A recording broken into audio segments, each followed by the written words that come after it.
In the 1970s, the cotton and textile industry was employing over 200,000 farming households and contributed to about 30% of the labor force in the national manufacturing sector.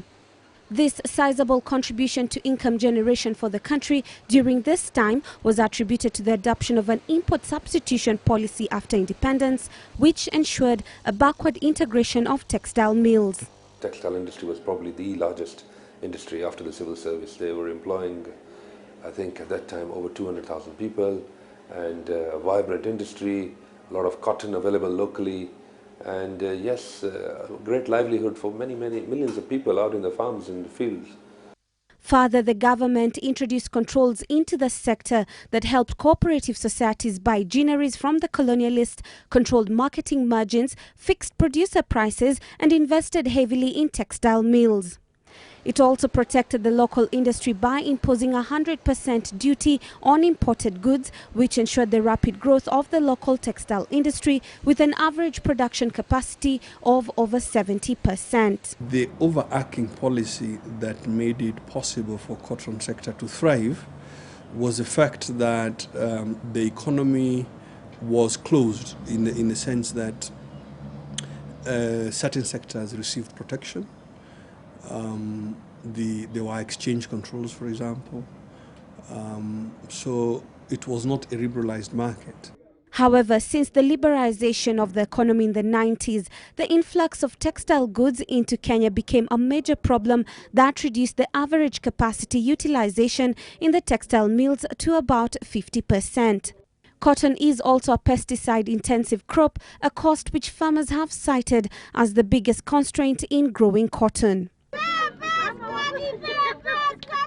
This and the apparent synthetic competition, diminishing world prices, introduction of cheap imports of second-hand clothes, and diminished cotton profitability were amongst factors that dealt a blow both to cotton production and the textile and clothing industries. Liberalization of the economy opened floodgates to many goods that were uncustomed.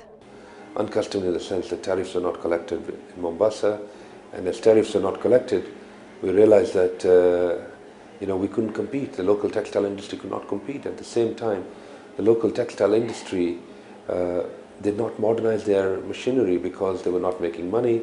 The plants and equipment that were running were outdated, and the cost of doing business was heavy using this old machinery.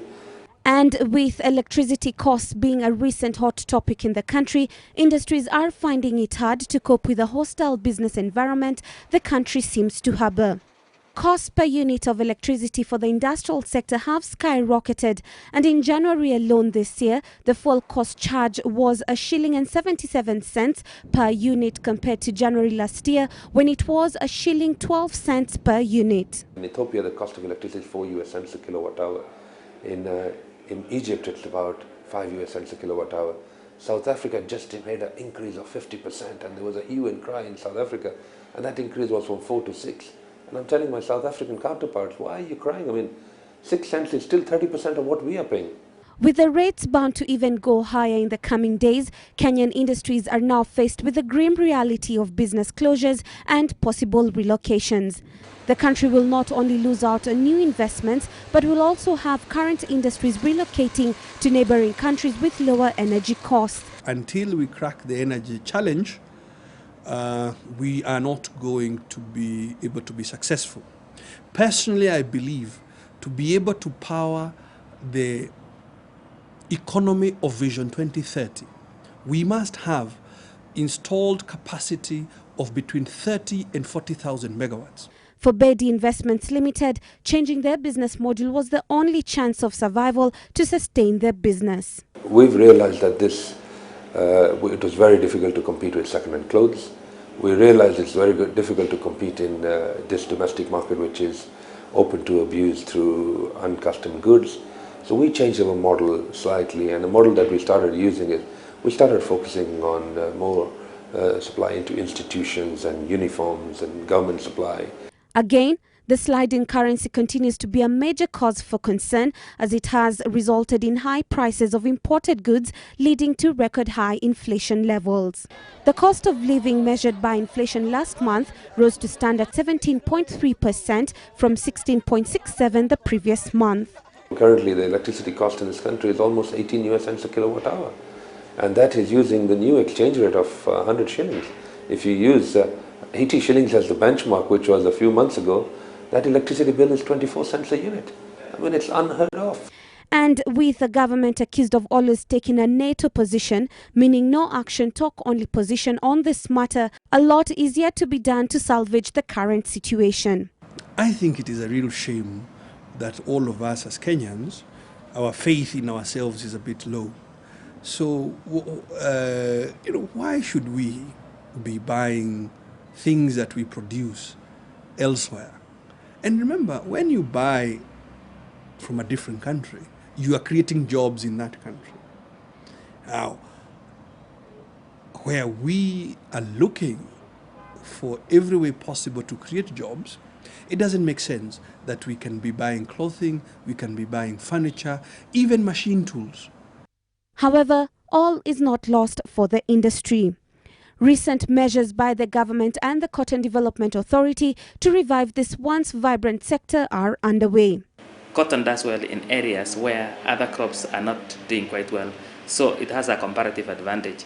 So there is a big potential in this country. We can do up to 500,000 hectares in this country. Recovery of this sector will in no doubt be a big boost for the country's economy and will play a significant role in the eradication of poverty.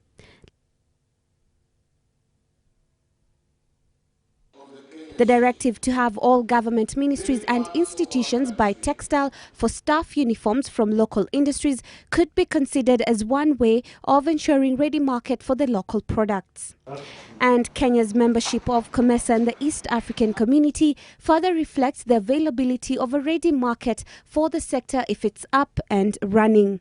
One of the reasons why the industry collapse was lack of market of seed cotton. One may argue, however, that liberalization of the economy, which played a huge role in this collapse of the industry, was inevitable. It was a worldwide phenomenon. If you look in the late 80s into the early 90s, and it is liberalization of economy, it is liberalization of politics, it's a whole opening up of various countries. Although the second-hand clothing sector has grown into an important economic factor, providing a living for more than 100,000 people in the country, it has rendered thousands of Kenyans working in the textile industry and cotton farms jobless. Several tens of thousands of jobs, 30, 40,000 jobs. If you look at the whole value chain, from the mills themselves to ginneries to cotton farmers. Among the efforts that are bound to see the sector thriving is the introduction of genetically modified cotton seeds, commonly known as BT cotton, which are resistant to certain diseases and tolerant to drought, and also give farmers a yield double that of ordinary cotton. By 2014, we will be having our first wave of transgenic cotton.